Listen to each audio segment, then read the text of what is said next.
जन्माद्यस्य यतोऽन्वयादितरतश्चार्थेष्वभिज्ञस्वराट् तेने ब्रह्महृदाय आदिकवये मुह्यन्ति यत्सूरयः तेजो वारिमृदां यथा विनिमयो यत्र त्रिसर्गो मृषा धाम्ना स्वेन सदा निरस्तकुहकं सत्यं परं धीमहि। ओम नमो ब्रह्मादिभ्यो ब्रह्मविद्या संप्रदाय कर्तृभ्यो वंश ऋषिभ्यो महद्भ्यो नमो गुरुभ्यः सर्वोपप्लवरहितः प्रज्ञानघनः प्रत्यगर्थो ब्रह्मैवाहमस्मि नारायणं पद्मभवं वसिष्ठं शक्तिंच तत्पुत्र पराशरंच व्यासं शुकं गौडपदं महान्तं गोविंद योगींद्र मथास्य शिष्यं श्रीशंकराचार्य मथास्य पद्मपादं च हस्तामलकं च शिष्यं तं तोटकं वार्तिककारमन्यान् अस्मद्गुरून् सन्ततमानतोऽस्मि।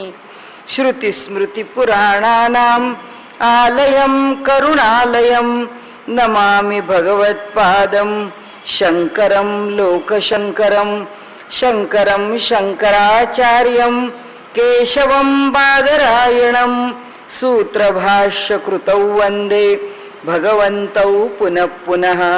ईश्वरो गुरुरात्मेति मूर्तिभेदविभागिने व्योमवद्व्याप्तदेहाय दक्षिणामूर्तये नमः।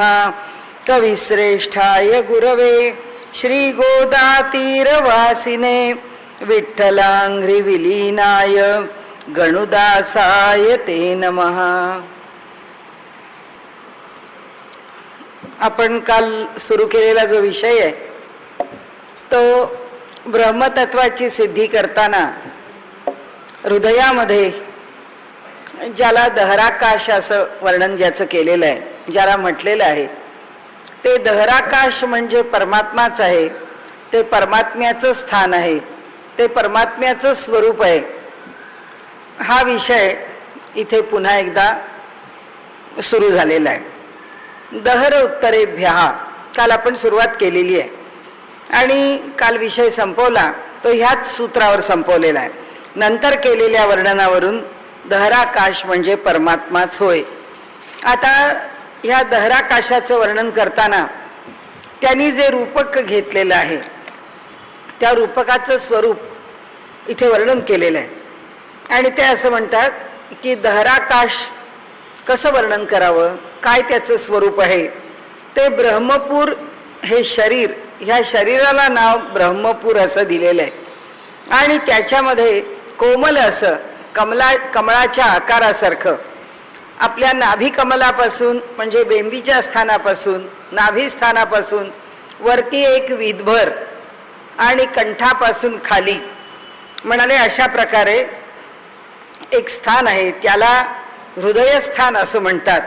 आणि ह्या हृदयाच्या मध्ये सूक्ष्मपणे परमात्मा निवास करतो. दोन प्रकारांनी वर्णन चाललेलं आहे, आपण सारखं पाहतोय की व्यष्टी आणि समष्टी. परमात्मा व्यष्टीच्या ठिकाणी भरून राहिला आहे आणि परमात्मा समष्टीच्या ठिकाणी भरून राहिला आहे. आणि प्रत्येक वेळी सांगताना ते आपल्याला दोन प्रकारांनी पुन्हा पुन्हा स्पष्ट करून सांगतात, पुन्हा पुन्हा त्याचं दृढीकरण करतात, पुन्हा पुन्हा आपल्याला जाणीव करून देतात की कितीही प्रकारांनी परमात्म्याचं वर्णन केलं तरी सुद्धा समष्टीत तो जसा भरून राहिला आहे तसाच हृदयामध्येही तो भरून राहिला आहे. मग हृदयात भरून राहताना त्याला कोशाच्या माध्यमातून समजा, त्याला आत्म्याचे विभाग करून आतमध्ये ठेवला आहे असं समजा, त्याला अंगुष्ठ मात्र आहे असं म्हटलंय, अंगठ्या एवढा आहे असं समजा. अनेक सुपर्ण पक्ष्यांच्या रूपाने सांगितलं आहे की पक्ष्यांच्या रूपाने तो निवास करतो असं समजा. त्यांनी म्हटलंय वेगवेगळ्या प्रकारांनी त्या परमात्म्याला समजून घ्या जो हृदयामध्ये निवास करतो आहे. म्हणून ते म्हणतात की नाभीपासून वितीवर नाभीपासून एक विदभर अंतरावरती आहे आणि ते आकाश आहे. जसं ह्या समष्टीला काल आपला प्रश्न आपल्याला माहिती आहे की याज्ञवल्क्य ऋषींनी उत्तर दिलेलं आहे की संबंध हे जे ब्रह्मांड आहे त्याच्यामध्ये ओतप्रोत भरून आणि त्याला व्यापून असं राहिलेलं कोणतं स्वरूप आहे भूत भविष्य आणि वर्तमानामध्ये, तर ते आकाश आहे. मग जर सर्वदूर आकाश भरून राहिलेलं आहे तर हृदयामध्ये आकाश आहे की नाही, तर म्हणाले आहे. हृदयामध्ये पण आकाश भरूनच आहे. मग ते कुठे आहे त्याचं वर्णन आहे की ब्रह्मपूर किंवा ब्रह्मपुरी हा देह म्हणजे ब्रह्मपुरी आहे आणि त्याच्यामध्ये हृदयाच्या ठिकाणी नाभीच्या वरती जे आकाश आहे, अवकाश आहे, पोकळी आहे, त्याला दहराकाश असं म्हटलेलं आहे. आता ह्या दहराकाशामध्ये काय काय राहतं, एक तर गुणधर्म लक्षात घेतला आपण, जसं बाहेर आकाश आहे तसंच आत आकाश आहे. बाहेर आकाश आहे आणि आत आकाश आहे. बाहेरच्या आकाशामध्ये चंद्र, तारे, सूर्य, ग्रहमाला, आकाशगंगा आदी सगळं आहे. हे सगळं हृदयात आहे का, त्यांचं म्हणणं आहे सगळं हृदयात. जे जे समष्टीमध्ये भरून आहे ते ते व्यष्टीमध्ये आहे. व्यष्टी आणि समष्टी याच्यामध्ये काही भेद नाही आहे. पिंडी ते ब्रह्मांडी, जे शरीरात आहे तेच ब्रह्मांडात आहे आणि जे ब्रह्मांडात आहे तेच शरीरामध्ये आहे. दोघांच्या ठिकाणी एकाच एक सारखं आहे, यामध्ये काही भेद संभवत नाही. म्हणून काय काय आहे म्हणाले, इथे आतमध्येच स्वर्ग आहे, इथे आतमध्येच पृथ्वी आहे, इथे आतमध्ये सूर्य चंद्र आहेत, अग्नी वायू आदी सर्व या हृदयामध्ये निवास करतात. हे दहराकाश शरीरामध्ये राहतं. तर आकाश तद्लिंगात म्हणून ज्या सूत्रांनी वर्णन केलेलं आहे ते आकाश या सगळ्या ब्रह्मांडाला व्यापून आणि त्यात ओतप्रोत भरून राहतं. म्हणाले हे शरीर वृद्ध होतं, या दहराकाशाला काही फरक पडत नाही. शरीर मृत होऊन जातं, दहराकाशाला कुठलीही काळाची मर्यादा ग्रासू शकत नाही. तसेच म्हणाले सत्यसंकल्प असलेला हा जो परमात्मा किंवा त्या दहराकाशात निवास करणारा तो योग्य प्रकाराने आमच्या अंतःकरणामध्ये इच्छा, आकांक्षा, कामना घेऊन राहतो आणि म्हणाले कोणत्याही पातकांचा स्पर्श त्याला होत नाही. आणि म्हणून आपल्याकडे एक म्हण आहे की सत्यसंकल्पाचा दाता नारायण, की आमच्या अंतःकरणामध्ये जर प्रामाणिकपणे चांगल्या कार्याविषयीची जो ओढ असेल, आमच्या मनामध्ये जर प्रामाणिकपणाने सेवाभाव असेल, आमच्या मनामध्ये प्रामाणिक ईश्वर चिंतन असेल, तर परमात्मा त्याचं जे फल आहे ते आम्ही मागो की न मागो किंवा त्याच्या बदल्यात आमची काही इच्छा असो. आपण पहिल्याही दिवशी बोललो होतो की हिरण्मयेन पात्रेण सत्यस्य अपहितम मुखम. म्हणाले हे परमात्म्या, तू त्या हिरण्मय पात्रामध्ये सत्याला लपवून ठेवलंयस. असं ऋषी म्हणतात की सोन्याचा कलश आहे आणि त्या सोन्याच्या कलशामध्ये सत्य ठेवून दिलंय आणि त्याच्यावर झाकण पण सोन्याचंच घातलंय. म्हणाले अरे त्या कलशाला बघूनच, त्या कलशाचं रूप पाहूनच आम्ही त्यालाच इतके भुलून गेलो की त्याच्या आत सत्य ठेवलं आहे हे आम्हाला समजलं नाही आणि त्यामुळे आम्ही ह्या जगालाच भुललो. तसं त्यांनी इथे सांगितलंय की अंतःकरणामध्ये जर संकल्प सत्य असेल, अंतःकरणामध्ये जर इच्छा काही चांगलं घडवण्याची असेल, अंतःकरणामध्ये जर जीवन कोणत्या तरी चांगल्या कार्याला समर्पित करण्याची इच्छा असेल, तर त्यांनी सांगितलं की हृदयात राहणारा जो नारायण आहे, जो परमात्मा आहे, जो परमेश्वर आहे, जो आत्मा आहे, जे ब्रह्म आहे, ते सत्य संकल्पाच्या रूपाने राहतं. म्हणजे आमचं मन प्रामाणिक असेल आणि आम्ही प्रयत्न करत असलो तर परमात्म्याला बाहेरून धावून यावं लागत नाही असं ते आपल्याला सांगतं. हृदयस्थ परमात्माच आपल्याला मदत करत राहतो. गीतेमध्ये सुद्धा त्याचं उत्तर आपल्याला मिळालेलं आहे. गीतेने सांगितलं आहे की मी तुझ्या अखंड संपर्कात आहे, पण कसा आहे, बुद्धियोगम ददाम्यहम, मी बुद्धियोग देतो, तुला चांगली बुद्धी देतो, तुला योग्य मार्गाने चालण्याकरता योग्य तो निर्णय देतो. तो जो योग्य निर्णय देणं आहे, ती जी योग्य बुद्धी आहे, ती बुद्धी हेच परमात्म्याचं स्वरूप आहे. आणि म्हणून ते सांगतात की हृदयामध्ये राहणारा, दहराकाशात राहणारा असा जो परमात्मा आहे तो त्या सत्य संकल्पाचं रूप आहे. तो अजर आहे, तो अमर आहे. हा आत्मा जो आहे कुठलाही क्षुधा, तृषा, भूक, तहान ह्या विकारांनी तो पिडलेला नाहीये. आणि म्हणून म्हणाले हे दहराकाश जे आहे ते जाणून घेण्याला योग्य आहे. आम्हाला कळलं पाहिजे, आम्हाला समजलं पाहिजे त्याचं स्वरूप काय आहे हे आम्ही जाणून घेतलं पाहिजे. आणि म्हणून त्यांनी परमात्म्याचं स्वरूप सांगताना त्या दहराकाशाचं आता वर्णन करा. जे जे महत्वाचे शब्द उपनिषदांमध्ये, वेदामध्ये तत्वज्ञानाचा उहापोह करताना येऊन गेलेले आहेत त्या सगळ्या शब्दांची चर्चा इथे ब्रह्माचं आत्मा म्हणून, ब्रह्माचं प्रमुख म्हणून, एकमेवा द्वितीय म्हणून जे निर्धारण करायचं आहे ते निर्धारण करताना त्यांनी त्याचा उपयोग केला आहे. त्या त्या शब्दांचं स्पष्टीकरण केलं आहे. गतिशब्दाभ्याम तथा ही दृष्टम लिंगंच, दहराकाश जाणल्याने जी गती मिळते असे सांगितले आहे. तिच्यावरून लक्षणावरून दहराकाश म्हणजे ब्रह्मच मानले पाहिजे. म्हणजे जो दहराकाशाला जाणतो त्याला कोणती गती मिळते याचा अर्थ असा, गती आपल्याला माहिती आहे दोन प्रकारच्या गती आहेत. देह टाकल्यानंतर तो जीवात्मा आहे तो दोन मार्गांनी जातो. एक देवयान मार्गाने जातो आणि एक पितृयान मार्गाने जातो. मग दहराकाशाला जाणल्यानंतर तो कोणत्या मार्गाने जातो? अर्थात तो देवयान मार्गाने जातो. हे एकदा देवयान मार्गाने जातो हे कळल्यानंतर ते आपल्याला उलट सांगतात की ज्याला जाणल्यानंतर श्रेष्ठ अशी गती प्राप्त होते याचा अर्थ असा की तो परमात्माच आहे. हे काय चाललंय? हे सगळी सिद्धी चालू आहे. हे सगळं सिद्ध करणं आहे. आणि सिद्ध करताना काय म्हणजे पद्धतीने सिद्ध करणं चाललंय. कोणतीही शक्यता समोर उभी करायची आणि ती नाकारायची. समोर उभी करायची की हे असं शक्य आहे का, विचारा. हा पूर्व पक्ष म्हटला जातो की तो त्या सूत्राचा पूर्व पक्ष आहे आणि उत्तर पक्षाने तो नाकारायचा. आता इथे कसं आहे, दहराकाश जाणल्याने जी गती मिळते असे सांगितले आहे. तिच्यावरून लक्षणावरून दहराकाश म्हणजे ब्रह्मच मानले पाहिजे हा सिद्धांत पक्ष आहे. हा उत्तर पक्ष आहे. हा त्यांनी त्यांच्याकडून काय केला, आपल्याला निर्णय दिला. हा निर्णय देताना काय काय करतात, आता धृतेच्च महिमोस्यास्मिन उपलब्धे, हे धारण करण्याचे सामर्थ्य सांगितल्याने दहर म्हणजे परमात्माच होय. कारण तसे सामर्थ्य परमात्म्याचे ठिकाणी इतरत्र उल्लेखले आहे. काहीही धारण करण्याचं सामर्थ्य कुणाकडे आहे? एका परमात्म्याकडे आहे. तर धारण करण्याचं सामर्थ्य ज्याच्याकडे आहे आणि त्याचा संबंध दहराकाशाशी लावला आहे म्हणजे दहराकाश परमात्माच आहे हे आम्ही सिद्ध केलं असं त्यांनी पुन्हा एकदा सांगितलं. आता असेच शब्द आहेत. आता पुन्हा एकदा आकाश, आकाशस्तद्लिंगात महत्वाचं सूत्र आहे म्हणून त्याचा उल्लेख पुन्हा पुन्हा पुन्हा पुन्हा आलाय.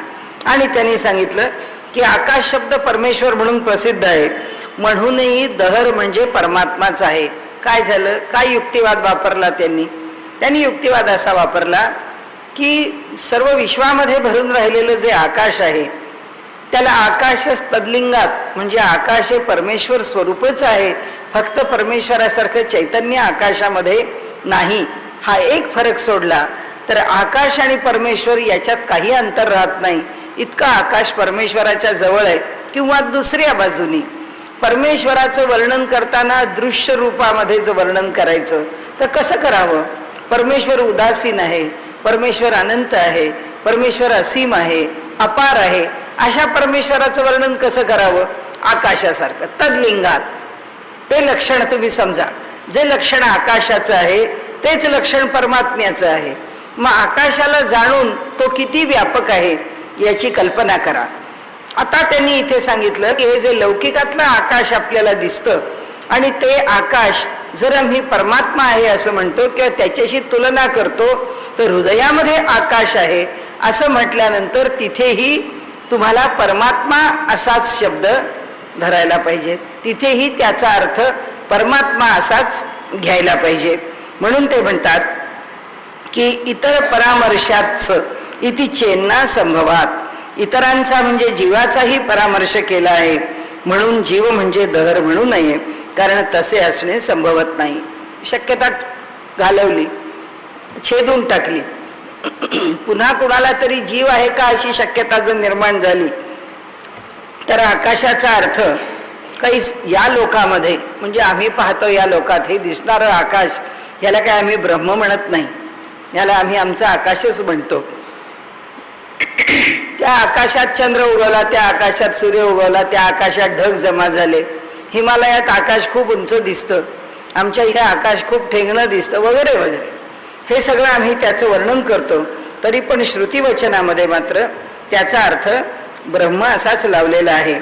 आणि त्यामुळे ते सांगतात की त्याचा अर्थ सांगताना आपण बघू शकतो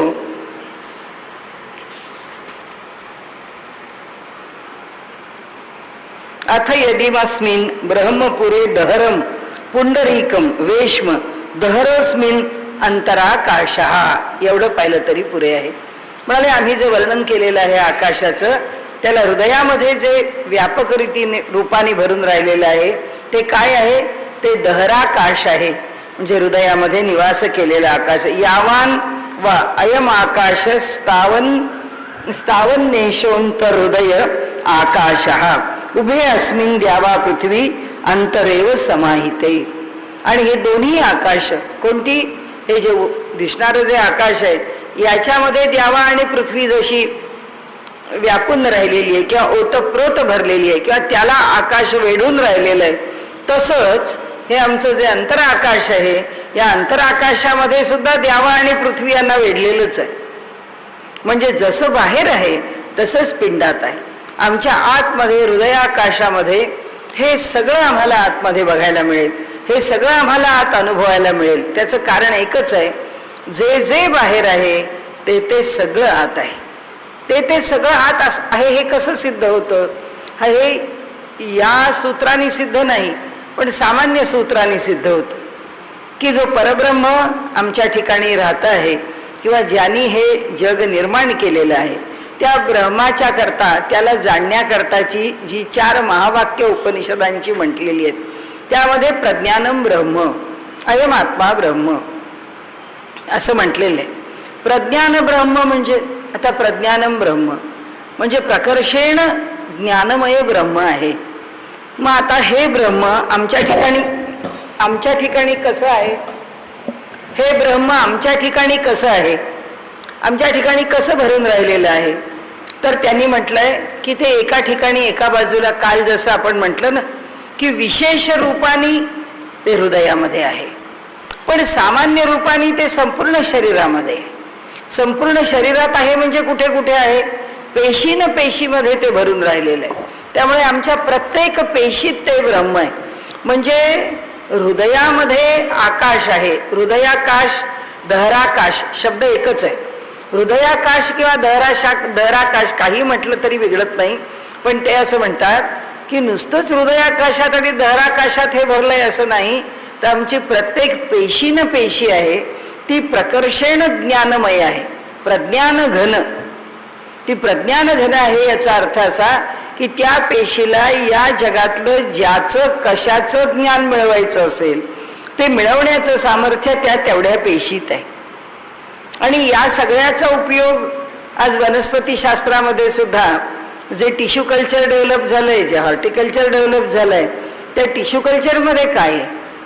त्या टिश्यूचा झाडाचा एक पातळसा पापुद्रा काढून त्या पातळशा पापुद्र्याचा एक अगदी मायक्रोस्कोपिक म्हणावा इतका लहानसा अंश बाहेर काढून तो एका विशिष्ट मीडियममध्ये किंवा मीडियामध्ये किंवा एका विशिष्ट द्रवामध्ये ठेवून त्याच्यापासून नवनिर्मिती करता येते. म्हणजे सूक्ष्मातला सूक्ष्म कण आहे, त्या सूक्ष्मातल्या सूक्ष्म कणापासून खूप मोठं निर्माण करण्याचं सामर्थ्य आहे. त्याचं कारण असं की वनस्पती आहे का मानवाचा देह आहे यात फरक पडत नाही. परब्रह्म जे आहे ते प्रत्येक पेशीमध्ये भरून राहिलेलं आहे. परब्रह्माने जेव्हा वनस्पतीचा आश्रय केला आहे तेव्हा वनस्पतीचे गुणधर्म तिथे प्रकर्षाने प्रकट होत आहेत. मानवाच्या देहाचा आश्रय केलाय, मानवाचे गुणधर्म प्रकट होत आहेत. नंतर त्या पेशीमधून काही वेगळं शिकून घ्यायचं आहे, त्या पेशीला जाणून घ्यायचं आहे. क्लोनिंग काय आहे आपलं? क्लोनिंग याच्यापेक्षा काही वेगळं नाही आहे. क्लोनिंग करता का आलं कारण परमात्म्यांनी प्रत्येक पेशी शहाणी केली म्हणून, आणि म्हणून हे सगळं जे आहे ते ज्ञानमय आहे आणि त्याच्यापासून नवनिर्मितीचं सामर्थ्य आहे. आणि म्हणून त्यांनी इथे सांगितलं की हे आकाश जे आहे ते फक्त बाहेर दिसतं ते भरून आहे असं नाही. डोळे मिटून आम्ही जर आत शिरलो आणि हृदयाकाशामध्ये आम्हाला जर त्या परमात्म्याला पाहता येऊ शकलं, आमचा जो प्रत्याहार तेवढा मोठा श्रेष्ठ दर्जाचा जर झाला, तर सगळं आमचं मन मुरडून आत गेलं, आमच्या वृत्ती स्थिरावल्या, आमच्या अंतःकरणाच्या ठिकाणचे संकल्प विकल्प संपले, आमची बुद्धी शरणागत झाली आणि हृदयाच्या ठिकाणी आम्ही अत्यंत शुद्ध भावाने जर त्या परमात्म्याचं दर्शन घेण्याचा प्रयत्न करू लागलो, तर त्यांनी आपल्याला सांगितलंय की कशाचं दर्शन घेण्याची इच्छा आहे त्याचं दर्शन परमात्मा देईल. आणि त्यामुळे त्यांनी त्याचं दर्शन त्या स्थानावरती देण्याचं सामर्थ्य किंवा आम्हाला घेण्याचं सामर्थ्य या देहामध्ये आमच्या ठिकाणी आहे. की ते आकाश आहे, त्या ग्रह तारा नक्षत्र आहेत, जगाच्या पाठीवरची कोणतीही वस्तू आहे की जिचा आम्हाला अनुभव घ्यायचा आहे, तो अनुभव आमच्या हृदयामध्ये आम्हाला घेता येईल. आणि म्हणून त्यांनी सांगितलं की इथे जे वर्णन केलंय, उभे अस्मिन द्यावा पृथ्वी अंतरेव समाहिते उभावग्निश्च वायुश्च सूर्या चंद्रमसा उभौ विद्युत नक्षत्राणी यच्चास्य हास्ति यच्च नास्ति सर्वं तदस्मिन समाहितमिती. दोन्हीकडे सगळं पूर्णपणे भरून राहिलंय. जे विश्वात भरून राहिलं आहे तेच हृदयात भरून राहिलेले आहे. एष आत्मा पहत पापमा विजरो विमृत्यू विशोको विजीवत्सो पिपासः सत्यकामः सत्यसंकल्पः. हृदयामध्ये हा जो आत्मा राहिलेला आहे तो सत्यकाम आहे, तो सत्यसंकल्प आहे. आपण आता वर्णन केलं ना की तो जो परमात्मा आहे जो हृदयात राहतो आहे तो सत्यकाम आहे, सत्यसंकल्प आहे. त्यामुळे आमची कोणतीही कामना जर सत्य आहे तर ती परमेश्वराला मान्य आहे. आमचा कोणताही संकल्प जर सत्य आहे तर तो पुरा करण्याकरता परमेश्वर बांधलेला आहे. कारण सत्य हे त्याचं रूप आहे. आणि म्हणून कशाकरता परमेश्वर हा सत्य रूप आहे, परमेश्वराला जाणावं, हे परमेश्वराला त्याच्या गटात पुष्कळ मतं पाहिजेत म्हणून परमेश्वर म्हणत नाही आपल्याला. परमेश्वर आपलं जीवन अधिकाधिक चांगलं जावं, अधिकाधिक यशस्वी व्हावं, याकरता जे मूळ रूप आपलं आहे त्या मूळ रूपाशी जर आम्ही सुसंवादी राहिलो तर आम्हाला त्याचा लाभ आहे. आम्ही त्याच्याशी विसंवादी राहिलो तर आम्हाला त्याच्यातनं तोटा आहे. आणि म्हणून परमेश्वराची उपासना करा, अध्यात्माचा अभ्यास करा, म्हणजे कोणत्या तरी धर्माचा प्रादुर्भाव आहे, पगडा आहे, विचारांचा पगडा आहे किंवा संप्रदायाचा प्रसार करायचा हा त्याच्यातला भागच नाही आहे. हे पूर्ण विज्ञान आहे, हे पूर्ण शास्त्र आहे की जे शास्त्र मनुष्य जन्माला आल्यानंतर मृत्यूपर्यंत तो काय वागेल तर त्याचा लाभ होईल. आणि म्हणून त्यांनी सांगितलं की हे ब्रह्म हेच ह्या जगाचं मूलभूत कारण असल्यामुळे, सगळं सामर्थ्य त्याच्या ठिकाणी असल्यामुळे तो जे काही म्हणतो, तो जे काही सांगतो, जे काही त्याचं स्वरूप आहे, सांगतो म्हणजे परमात्मा आम्हाला सांगायला नाही बसला, त्यांनी वेदाच्या रूपाने आमच्या पुढे सांगून ठेवलं. परमात्म्याचं लक्षण काय आहे ते आम्हाला इथे या उपनिषदांनी सांगितलं. सत्यकामः सत्यसंकल्पः. व्यवहारामध्ये आम्हाला तो निर्विकार आणि निर्गुण ह्याच्याशी आम्हाला काही फार देणं घेणं नाही किंवा आम्हाला त्याचा लाभ होईल असं नाही. आम्हाला लाभ कशाचा आहे, तो सत्यकाम आहे याचा लाभ आहे. कारण आम्हाला कामना आहेत, आम्हाला इच्छा आहेत, आमच्या इच्छा पुऱ्या व्हाव्यात असं आम्हाला वाटतं. मग देव म्हणतो कर ना इच्छा, पण जी इच्छा पुरी होण्याला योग्य आहे ती कर. ती योग्य कशी असेल, ती जर सत्य असेल, ती जर प्रामाणिक असेल, ती जर निस्वार्थ असेल, ती जर कुणाला तोटा न देणारी असेल, कुणाला त्रासदायक ठरणारी नसेल, तर तुझी प्रत्येक इच्छा पूर्ण करायला परमेश्वर म्हणतो मी बांधील आहे.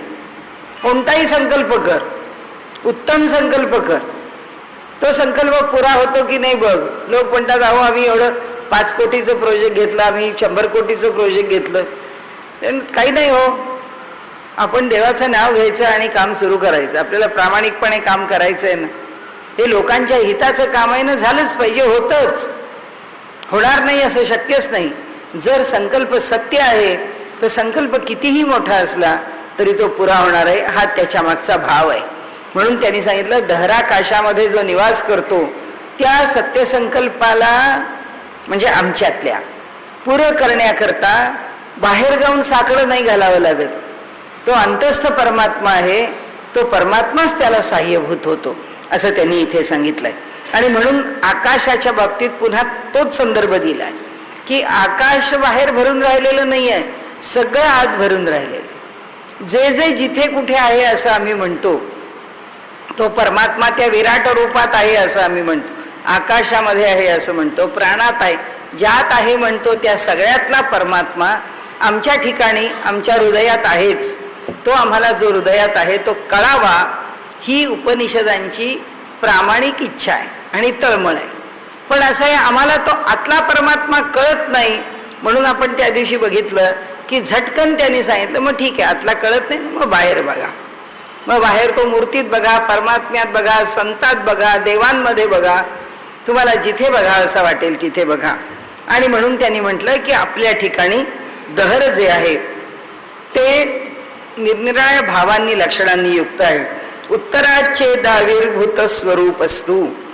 पुढील वाक्यावरून दहराच्या वर्णनात जीव विवक्षित आहे असे म्हणू नये, कारण तेथील जीव हा सामान्य जीवात्मा नसून ज्याचे स्वरूप प्रकट झालेले आहे असा ब्रह्मज्ञानी जीव येथे अभिप्रेत आहे.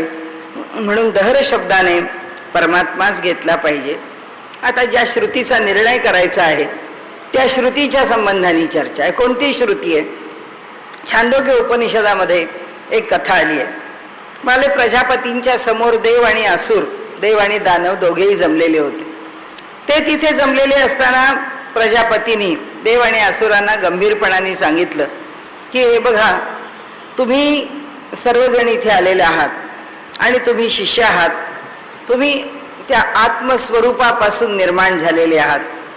आत्म्याला पातकाचा स्पर्श होऊ शकत नाही, आत्म्याला शोक नाही, आत्मा निर्विकार आहे, त्याच्या पुढे मृत्यू तोकडा आहे, त्याला क्षुधा तृष्णा नाही. अशा प्रकारचं जे आत्म्याचं स्वरूप आहे ते प्रत्येकाने जाणावं, अशा प्रकारे तुम्हाला मी काही थोडासा त्या आत्मतत्वाविषयी बोध करतो असं त्यांनी म्हटल्याबरोबर या दानवांचा जो राजा आहे विरोचन नावाचा तो आणि देवतांचा जो राजा आहे इंद्र नावाचा, या दोघांनाही असं वाटलं की खरंच असा जर का परमात्मा असेल, असा जर का तो आत्मा असेल, तो का नाही जाणून घ्यावा. मग त्यांनी प्रजापतींना विचारलं की आम्हाला इच्छा आहे, तुम्ही ज्या आत्म्याचं वर्णन केलं आहे तो आत्मा आम्ही जाणून घ्यावा, कसा आम्ही जाणावा. म्हणून ते प्रजापतींकडे आले. ते म्हणाले या इथे राहा, तुमची इच्छा पूर्ण होईल. तुमच्याकरता एकच काम आहे की जे काही प्राप्त करायचं आहे ते सेवेनी करावं लागेल. ह्या ठिकाणी राहून तुम्हाला सेवा नाही म्हणाले, आम्ही तयार आहोत. ते दोघेही जण राहिले आणि त्या ठिकाणी त्यांची सेवा सुरू झाली. आणि एक मनामध्ये इच्छा होती की दानवांना आधी मिळणार का देवांना आधी मिळणार. आणि त्यामुळे तो राजा विरोचनही मोठ्या तयारीने प्रजापतींच्या सेवेला उद्युक्त झाला आणि देवतांचा राजा इंद्रही मोठ्या कठोरपणाने प्रजापतींची सेवा करू लागला. 30 वर्ष निघून गेली सेवेची. प्रजापतींनी काही लक्ष दिलं नाही, पाहत होते काय करतायत हे दोघे जण. पण आता तुम्हाला ब्रह्मज्ञान द्यावं करावं असं काही ते त्या ठिकाणी त्यांना कुठल्याही गोष्टीचा त्यांच्याकडे उल्लेख करत नाहीत, सांगत नाहीत, बोलत नाहीत. 32 वर्ष झाल्यानंतर ते बोलवतात. म्हणाले बाबांनो, इथे 32 वर्ष राहिलात, तुम्ही सेवा केलीत. तर म्हणाले आता तुम्हाला एक उपदेश करतो. आत्तापर्यंत आपण ऐकत आलो, तुमच्या डोळ्यामध्ये जी पुरुषाकृती दिसते म्हणजे जो नेत्रस्थ पुरुष जो आहे, म्हणजे कोणती पुरुषाकृती दिसते, मला एखादी व्यक्ती दिसते तेव्हा त्या व्यक्तीचं जी प्रतिमा आहे ती माझ्या डोळ्यातल्या बाहुलीत पडलेली असते, म्हणून ती व्यक्ती दिसते. म्हणजे तो नेत्रात दिसणारा, नेत्र पाहणारा हा जो पुरुष आहे, हा पुरुष प्रत्येकाच्या डोळ्यामध्ये, उजव्या बाहुलीमध्ये म्हणजे डोळ्यांमध्ये निर्माण होत असतो. म्हणाले हा तुझ्या डोळ्यात जो निर्माण होणारा पुरुष आहे ना, तो पुरुषच आत्मा आहे. या दोघांना वाटलं किती चांगलं आहे ना, आपण डोळ्यांनी सहज बघतो आणि तोच आत्मा आहे. तर त्यांनी सांगितलं ठीक आहे, मग त्याला कसा जाणावा? तर म्हणाले एक कर, तुझ्या डोळ्यात कोण दिसतो ते पहा. एका परळामध्ये म्हणजे एका मोठ्या मातीच्या अशा भांड्यामध्ये पाणी घेऊन ये, पसरट अशा, आणि त्या पाण्यामध्ये तुझी प्रतिमा पहा. तुझी प्रतिमा पाहिल्यानंतर तुझ्या डोळ्यामध्ये त्याचं प्रतिबिंब उमटेल आणि तुला कळेल की तोच आत्मा आहे. त्या दोघांनी पुष्कळ छान छान कपडे केले, खूप चांगले अलंकार देहावरती धारण केले, स्वतःला खूप नटवलं सजवलं, आणि त्या दोघांनी आपल्या प्रतिमा पाहिल्या पाण्यात. हो म्हणाले, आपणच दिसतो आहोत पाण्यामध्ये. किती साधी गोष्ट होती ना, की आपल्या डोळ्यामध्ये जे दिसणारं आपलं प्रतिबिंब आहे तोच जर परमात्मा आहे तर आपल्याला आजपर्यंत कळलं नाही म्हणाले. आणि त्या दोघांनी पाहिलं तर आपलं नखशिखांत रूप जे आहे ते इतकं देखणं दिसत आहे. म्हणाले खरंच हाच जर आत्मा असेल तर फार आनंदाची गोष्ट आहे. दोघांनाही असं वाटलं चला आपण देवांकडे जावं. विरोचनाला वाटलं आपण दानवांकडे जावं आणि त्यांना सांगावं की ते काय आत्मरूप आहे ते आम्हाला समजलेलं आहे, आणि मग आपण त्यांना त्याचा जो काही आपल्याला समजलेला ज्ञानाचा भाग आहे तो त्यांना समजावून सांगूया आणि त्याचा आपण प्रसार करूया. दोघेही निघाले, इंद्रही निघाला, समाधान झालंय दोघांचं. आणि मग विरोचन म्हणाला फारच छान झालं, आधीच आपल्याला हौस होती पुष्कळ वैभव मिळवावं, आता तर म्हणाले प्रजापतीकडून आपल्याला शिक्कामोर्तब झालं, सँक्शन मिळालं की बस भरपूर नटा, खूप छान राहा, खूप छान खा प्या, खूप चांगली वस्त्र धारण करा आणि स्वतःचं देखणं रूप आपल्यालाच स्वतःला अत्यंत सुखात ठेवलेलं आपणच पहा. आणि तो गेला दानवांच्याकडे. पण इंद्र म्हणाला की ह्या परळामध्ये ज्या माझं रूप पाहिलं मी, समजा हे जे दिसलेलं रूप आहे ह्यात जर याचा हात तुटला तर जे रूप दिसेल ते तुटक्या हाताचं, म्हणजे हे काही आत्मा त्यांनी जे सांगितलंय की त्याला क्षुधा नाही, तृषा नाही, त्याला कुठलाही त्रास होत नाही, त्याला सुखदुःख नाही, त्याच्याकडे कमतरता नाही, त्याला मर्यादा नाही, असं जे सगळं आहे तर या देहाला काही पण मर्यादा येऊ शकते. मग या देहाला मर्यादा येते तर हा देह म्हणजे हे दिसणारं शरीर म्हणजे आत्मा असेल असं वाटत नाहीये. आपण प्रजापतीकडे जाऊया. म्हणून तो प्रजापतीकडे आला.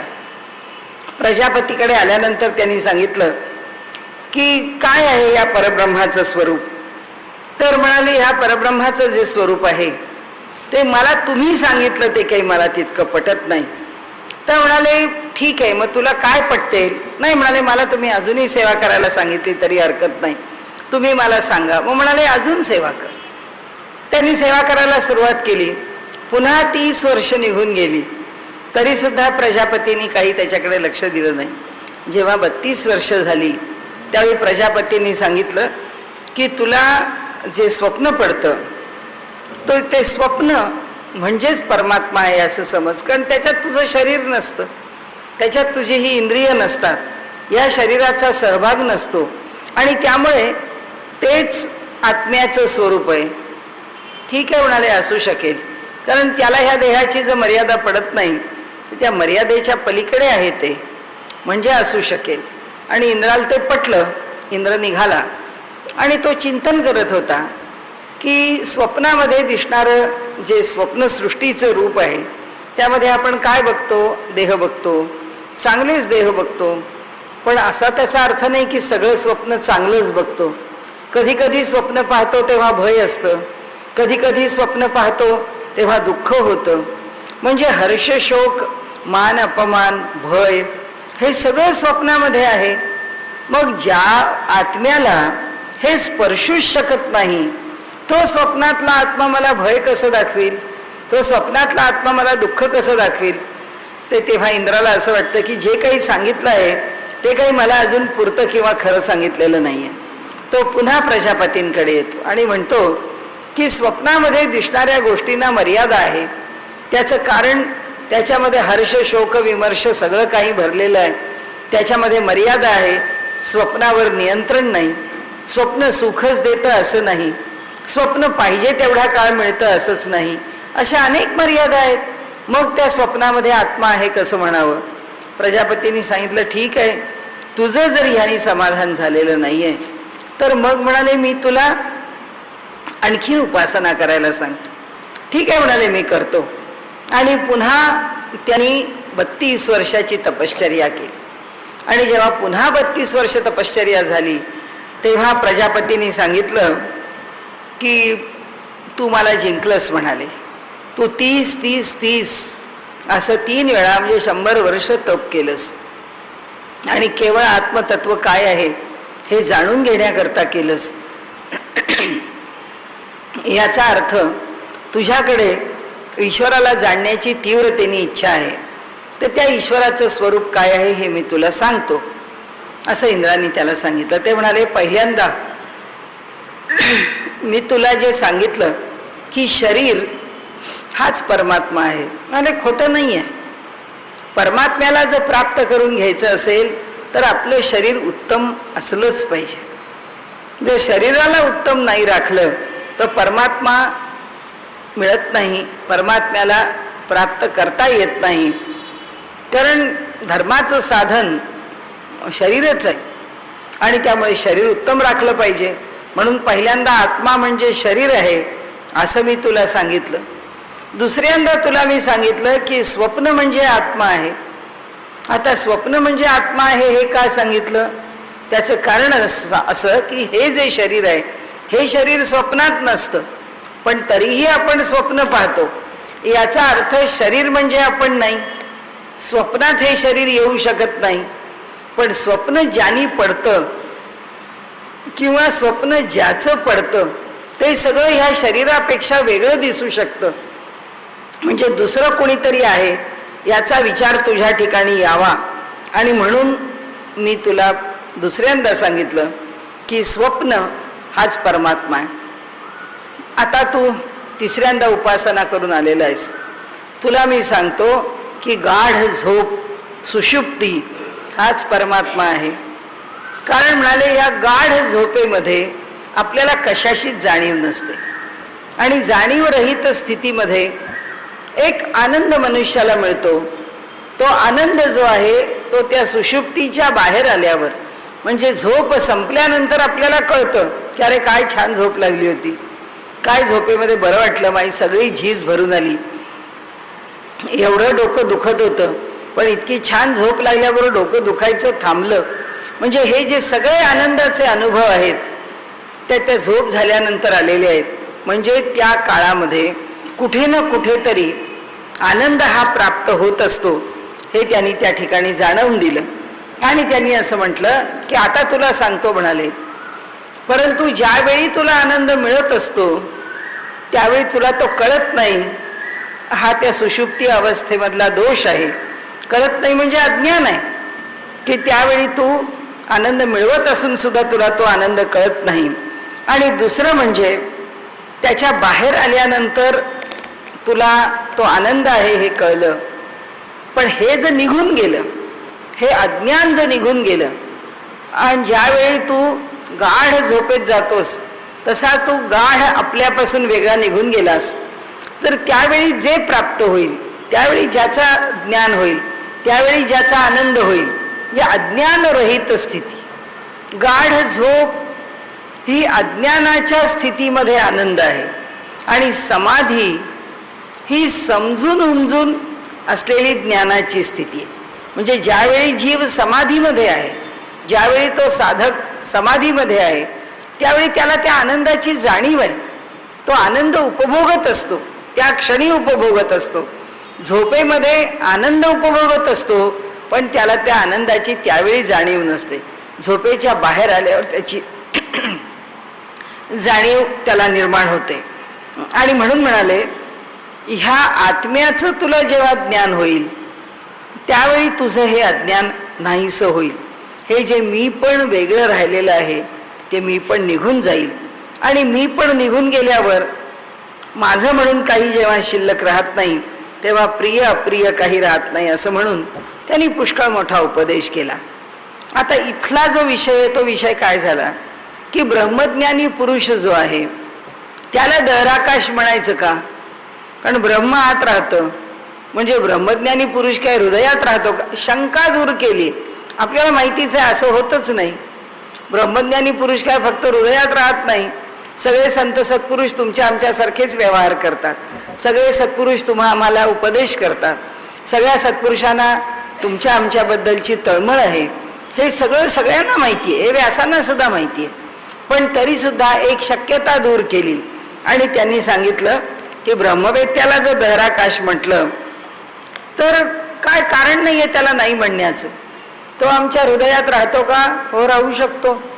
का नाही राहू शकत? तो त्याच्या हृदयात राहतो का? आम्ही सगळेच आमच्या हृदयात राहतो. तो त्याच्या हृदयात राहतो म्हटलं तर अडचण काही नाही.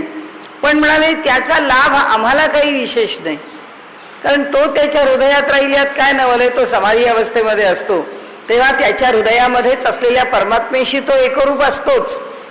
तो त्याच्या ठिकाणी परमात्मेशी एकरूप झालेलाच आहे.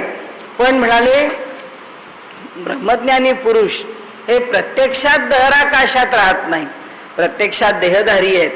आणि तो जो ब्रह्मज्ञ आहे तो मार्गदर्शक आहे, तो आदर्श पुरुष आहे, आमच्या सगळ्या शंका कुशंका दूर करणारा आहे, आम्हाला आशीर्वाद देणारा आहे आणि त्यांची योग्यता थोर आहे.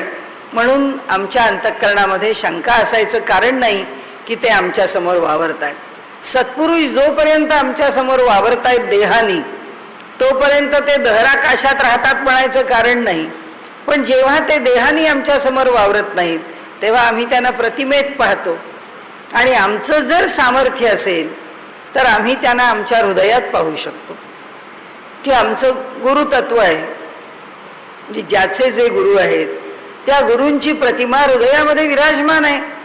त्यांची प्रतिमा त्या दहराकाशामध्ये आहे. ज्या देवतेची उपासना आहे ती देवता हृदयामध्ये आहे.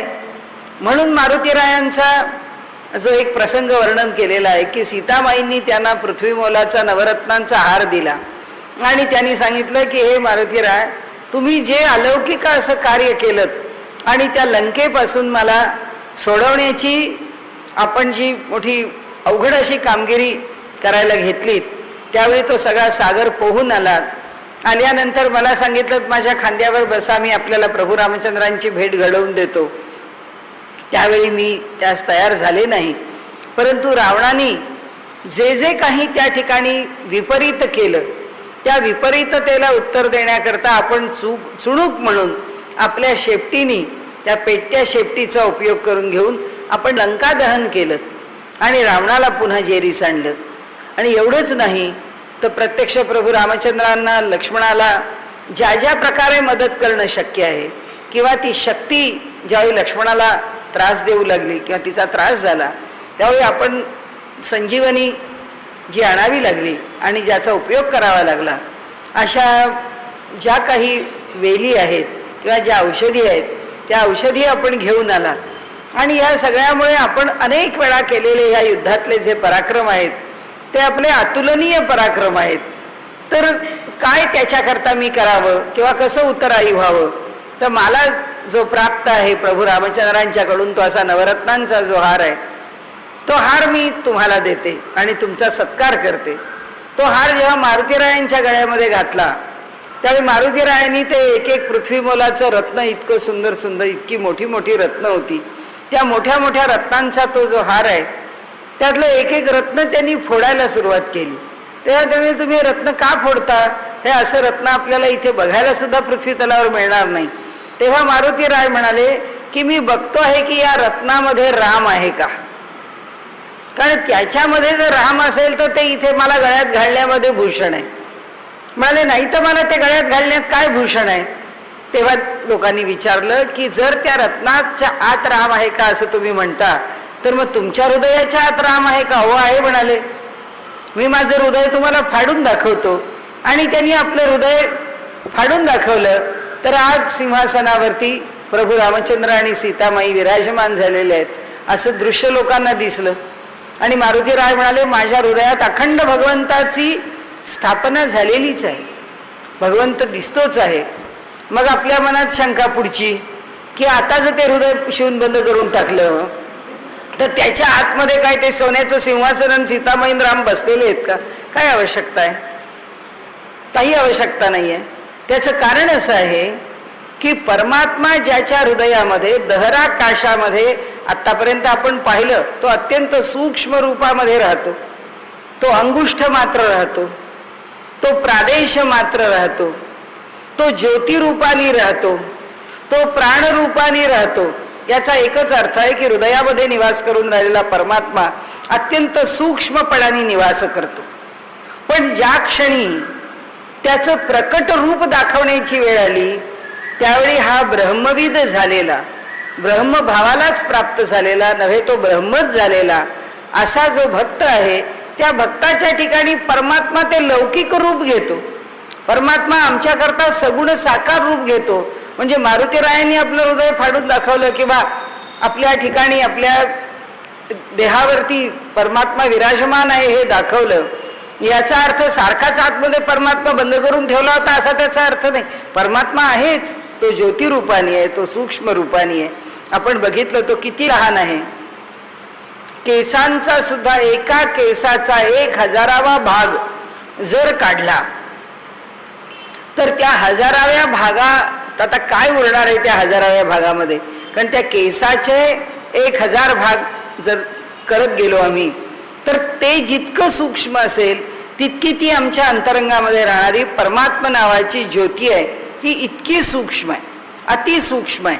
आणि त्यामुळे अशा ज्या कथा घडतात त्या कथा त्याचं तत्वज्ञान माहिती नाही म्हणून कधी कधी त्या भाकड वाटतात, खोट्या वाटतात. सावतेबुवांच्याकडचा प्रसंग आहे. त्या प्रसंगामध्ये सुद्धा असंच घडलेलं आहे की सावतेबुवांच्याकडे नामदेव महाराज भजन करतायत पंढरपूरला चंद्रभागेच्या वाळवंटामध्ये. आता त्यांचं कीर्तन सुरू झालेलं आहे. कीर्तन ऐकायला गोरा कुंभार आहेत, त्यांच्याबरोबर ज्ञानेश्वर माऊली आहेत, सगळे मोठे मोठे एकापेक्षा एक संत आहेत. सगळी ही भावंड तर आहेतच, पण त्यावेळेची आसपासची सगळी संत मंडळी गोळा झालेली आहेत. आणि कीर्तनामध्ये परमात्मा समोर उभा राहून नाचला तरी पाहिजे, नाहीतर नामदेवांच्या कीर्तनामध्ये परमात्म्याने टाळ तरी वाजवला पाहिजे. ह्याच्यापेक्षा काही वेगळ्या रूपामध्ये परमात्मा कुठे इतरत्र गेला तर नामदेवांना कीर्तन सुचत नसे की कुठेतरी परमात्मा आहे, माहीत नाही कुठे आहे परमात्मा. कीर्तनात नाही म्हणजे कीर्तन नाही. नामदेव महाराजांचं कीर्तन चालू होतं, परमात्मा कीर्तनामध्ये समोर उभे राहून नाचत होते. आणि नामदेव महाराज अत्यंत तल्लीन होऊन मोठ्या भगवंतावरच्या प्रेमाने कीर्तन करत होते. आणि त्यांचं कीर्तन चालू असतानाच समोर असलेला जो परमात्मा आहे तो एकदम अदृश्य झाला. अरे तो माझ्या मागे टाळ वाजवत नाहीये, माझ्या समोर नाचत नाहीये, मग हा गेला कुठे. नामदेव महाराज आहेत अत्यंत बालभावानी भगवंताची भक्ती करणारे आहेत. तिथेच खाली फटकल मांडून बसले आणि रडायला लागले. मला आता मी कीर्तन करणार नाही म्हणाले, कारण आता कीर्तनामध्ये जर परमात्मा नाही तर मला कीर्तन करायचं नाही. तर ज्ञानदेव म्हणाले असं का. नाही नाही म्हणाले, आत्ताच्या आत्ता त्याला शोधला पाहिजे, तो गेला कुठे. आणि ज्ञानदेव म्हणाले ठीक आहे चला तुम्हाला घेऊन जातो. कारण बालहट्टासारखा त्यांचा प्रत्येक हट्ट ज्ञानदेवांनी पुरा केलेला. अत्यंत प्रेम आहे की नामदेवांची भक्ती नामदेव ज्या प्रकाराने करतात त्या भक्तीचं ज्ञानदेवांना आकर्षण आहे. आणि ते त्यांना घेऊन निघाले. म्हणाले शोधत जाऊ वाटेने कुठे गेला आहे. आणि जात जात तिथून निघाले, सावतेबुवांच्या गावाला आले, आरणभेंडीला. म्हणाले काय हो. म्हणाले इथे कोणी परमात्मा आमचा आलेला पाहिला का हो. ते म्हणाले काय माहिती. म्हणाले सावतेबुवा कुठे बसलेत तुमचे. तर सावतेबुवांच्याकडे आले. त्याच्या आधी असा प्रसंग घडला होता. सावतेबुवांच्या मळ्यामध्ये त्यांच्याकडचा माणूस त्या मळ्याला पाणी देत होता. मोठेचं पाणी वाहत होतं आणि सगळे पाट काढून दिलेले होते. पाटापाटाने पाणी जात होतं आणि सगळ्या झाडांचं पाणी शिंपणी चालू होती त्या ठिकाणी त्या मळ्याची. तर त्या माणसाजवळ एक मनुष्य आला. म्हणाला फार तहान लागली हो. म्हणाला मला पाणी द्या. देतो की म्हणला, त्या मोठेचं पाणी देतो तुम्हाला, चांगलं ताजं पाणी काढून देतो. आणि त्यांना पाणी काढून घेतलं आणि त्यांच्या हातावरती दिलं. तर त्यांनी ओंजळ केली होती पाणी प्यायला आणि ते पाणी त्यांच्या हातामध्ये त्या ओंजळीत घालत होते. आणि त्या पाणी घालणाऱ्या त्या माणसाला मोठं आश्चर्य वाटलं. तो म्हणला हा माझ्या समोर उभा राहिलेला माणूस आहे, तो माझ्यासारखा कुणबी आहे, फेटाबेटा लावलाय मुंडाचं डोक्याला, मनाला पायापर्यंत मी गुडघ्यापर्यंतच धोतर नेसलेलं आहे, वरती अंगरखा घातलेला आहे.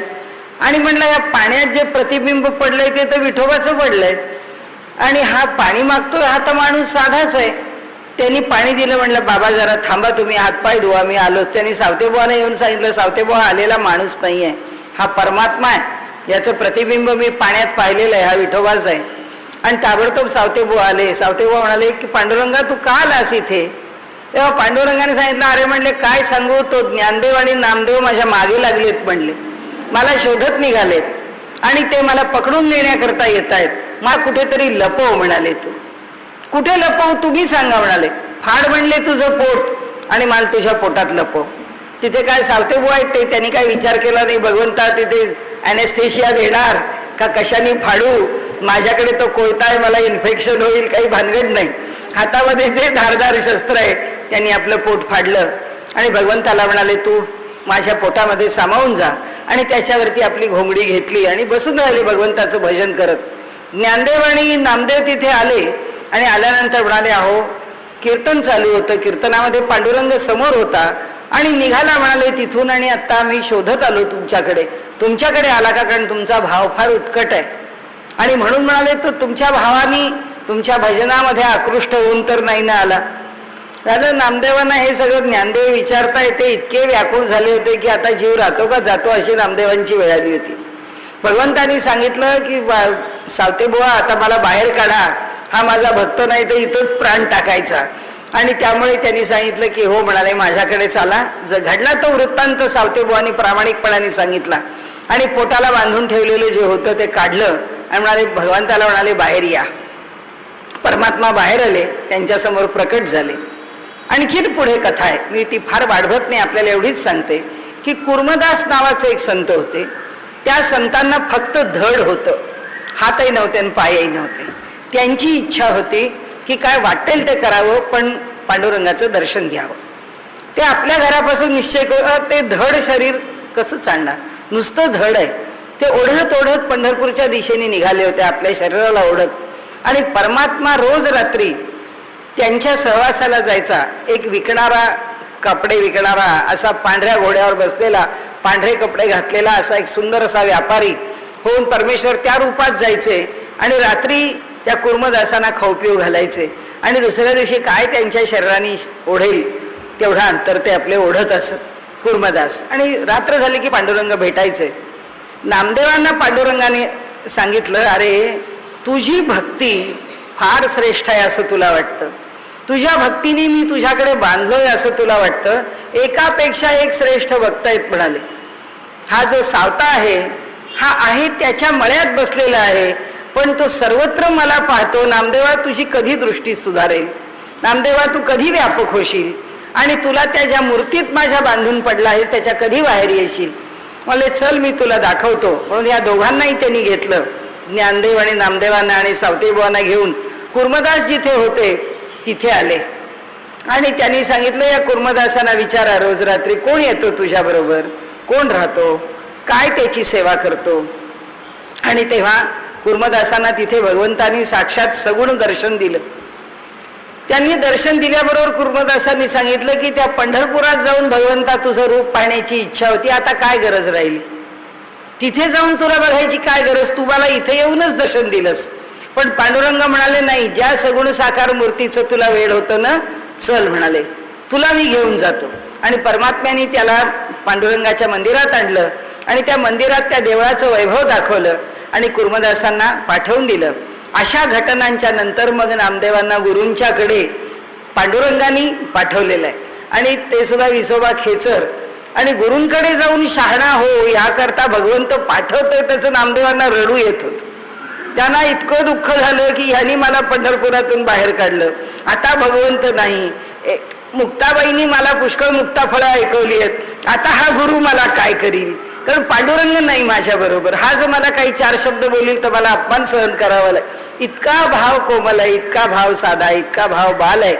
आपल्याला त्या भावाशी आता हे नाहीये. आपल्याला संबंध कशाशी आहे की परमात्मा दहराकाशात कसा राहतो, तो त्याच्या सूक्ष्म रूपात राहू दे, तो ज्योती रूपात राहू दे, तो अगदी य व व्रीही शामाक जे वर्णन केलंय त्या रूपात राहू दे, पण जेव्हा प्रकट होऊन दाखवायची वेळ येईल तेव्हा तो त्याचं सगुण साकार रूप प्रकट करून दाखवतो. आणि त्यामुळे त्यांनी असं म्हटलेलं आहे की तो जीवात्मा असूच शकत नाही. आता काय शक्यता नाकारली, काय शक्यता इथे काय, म्हणजे जे संभाव्य आहे, जे शक्य आहे ते काय खोडून काढलं, हा जीवाचा अधिकारच नाही आहे. हृदयामध्ये राहून, सूक्ष्म भावानी हृदयामध्ये राहून जेव्हा आवश्यक आहे तेव्हा हृदयामध्ये प्रकट होणं, किंवा आपण म्हणतो ना ध्यानावस्थित तद्गतेन मनसा पश्यन्ति यम योगिनो, की ध्यानाच्या स्थितीमध्ये योगी त्याला हृदयाकाशामध्ये पाहतात. जीवात्म्याला कोण कोणाच्या हृदयाकाशामध्ये पाहतं. आणि म्हणून त्यांनी सांगितलं कोणत्याही स्थितीत त्याला जीव समजू नका. दहराकाशाचे अल्पत्व श्रुतींनी सांगितले असल्यामुळे त्याचा अर्थ परमात्मा करू नये या शंकेचे उत्तर पूर्वीच दिले आहे. म्हणजे आता आपल्याला लक्षात येईल की पूर्व पक्ष म्हणजे जी शंका आहे, जो आरोप आहे, जी अडचण आहे, जो त्याच्यामध्ये निर्माण झालेली गाठ आहे, ते सगळं सोडवलं कशाने? इथे सोडवून टाकलं. त्यांनी सांगितलं आता असं समजू नका.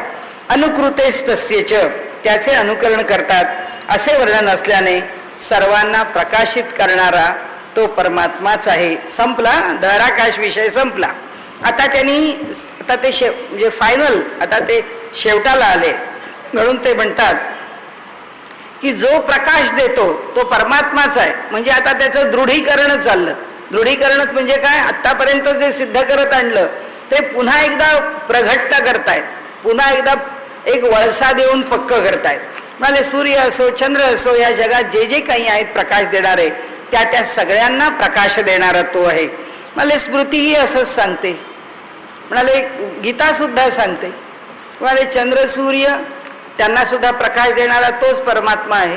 15व्या अध्यायात त्याचं वर्णन केलंय. शब्दादेव प्रमितः श्रुतीमध्ये. आता दुसरा एक पुन्हा त्याच्या लहानपणाचं वर्णन. श्रुतीमध्ये अंगठ्या एवढा या मापाने सांगितलेला पुरुष परमात्माच आहे. त्यांनी सांगितलं आता आणखीन एक शक्यता. कारण काय झालं, तो छोटा आहे हे वर्णन, किंवा तो कसा लहान आहे त्याची उपासना करायची. एकच सूत्र उपासनेच्या करता किंवा एकच सूत्र उपनिषदांचं आहे की तो परमात्मा अनंत कोटी ब्रह्मांडाचा नायक असू दे, तो कितीही अधिकारी समर्थ असू दे, तो एकटा त्याच्याशी या जीवाला काही करायचं नाही. या जीवाला एकाच गोष्टीशी घेणं देणं आहे, तो म्हणजे तो परमात्मा आमच्या हृदयामध्ये निवास करू नये. तो कितीही लांबवर पसरलेला असला तरी तो आमच्या निकटतम हृदयात आहे. त्यामुळे तो आम्हाला प्राप्त होण्याला सुलभ आहे. एवढीच त्याच्या मागची धारणा आहे. म्हणून इथे त्याच्याकरता आपण जी श्रुती आहे ती पाहूया. ती कठोपनिषदाची श्रुती आहे. अंगुष्ठ मात्र पुरुषो मध्य आत्मनी तिष्ठती. आमच्या हृदयामध्ये, आता दहराकाशामध्ये किंवा आमच्या हृदयात काय शब्द घ्यायचा असेल तो अंतःकरणामध्ये आमचा जो पुरुष आहे, अंगुष्ठ मात्र हा पुरुष हो, तो अंगुष्ठ मात्र आहे. तो मध्य आत्मनी तिष्ठती. आता मध्य आत्मनी तिष्ठती, वैश्वानर आत्मा, तैजस आत्मा स्वप्नाचा, प्राज्ञ आत्मा गाढ झोपेचा, आणि तुर्यगा आत्मा जो ह्या सगळ्यांच्या आत आहे आणि जे परमात्मा स्वरूप आहे, जे साक्षी भावाने आत राहिलंय. म्हणून काय आहे इथे त्यांनी म्हटलंय की अंगुष्ठ मात्र पुरुषो मध्य आत्मनी तिष्ठती, त्याच्या आत राहतो. ईशान भूत भव्यस्य न ततो विजुगुप्सते एतद्वैतत्. म्हणाले अंगुष्ठ मात्र हा पुरुषो ज्योतिरिवादुमुख.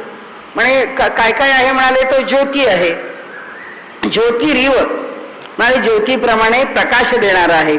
ईशान भूत भव्यस्य स एवाद्य स उश्वहा एतद्वैतत्. तोच हा, तो जो परमात्मा आहे, जो अंगुष्ठ मात्र हृदयामध्ये राहिलेला आहे, जो ज्योती स्वरूप आहे, जो सगळ्यांचं पालन, ईशान जो नियामक आहे, असा सगळा जो आहे एतद्वैतत्, तोच हा परमात्मा आहे. म्हणजे पुन्हा एकदा सांगून टाकलं की म्हणाले तुम्ही म्हणाला अहो दहराकाशावर एवढं लिहिलं, मग आता इथं तर अंगुष्ठ मात्र म्हटलं. मग ते म्हणाले घ्या, अंगुष्ठ मात्र सुद्धा परमात्माच आहे. हृदयपेक्षया तू मनुष्याधिकारत्वात. आणि वेदांत शास्त्राचा अधिकार मनुष्यास असल्याने त्याच्या हृदयात राहतो. या स्थितीत अनुसरून परमात्म्याला अंगठ्या एवढे म्हटले आहे की मनुष्याच्या हृदयात राहण्याकरता तो काय एवढा मोठा असलेला परमात्मा चंद्र सूर्यासारखा, तो सूर्याच्या आत राहणारा आदित्य मंडलातला पुरुष काय आमच्या हृदयामध्ये आदित्य मंडलातल्या पुरुषा एवढा राहणार आहे? आमच्या देहाप्रमाणेच राहणार आहे.